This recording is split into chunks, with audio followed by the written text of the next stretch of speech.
DJI Pocket 2 is a versatile handheld camera. The base can be removed, replacing with other accessories.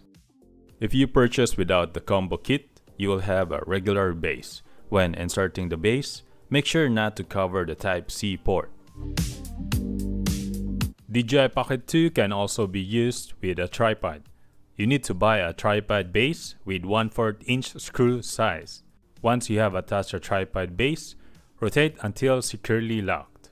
Aside from giving strong support, this also helps on the grip, especially when recording videos with 4K, where all cameras produce heat.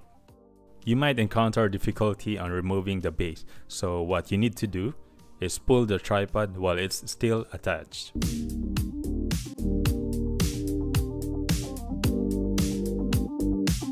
Or you can buy the do-it-all handle base with a lot of features and capabilities, like Bluetooth connection that connects phones and wireless mic, also supports external earphones and mics, also has speaker where you can hear your video recordings, and a 1/4 inch thread hole for tripod.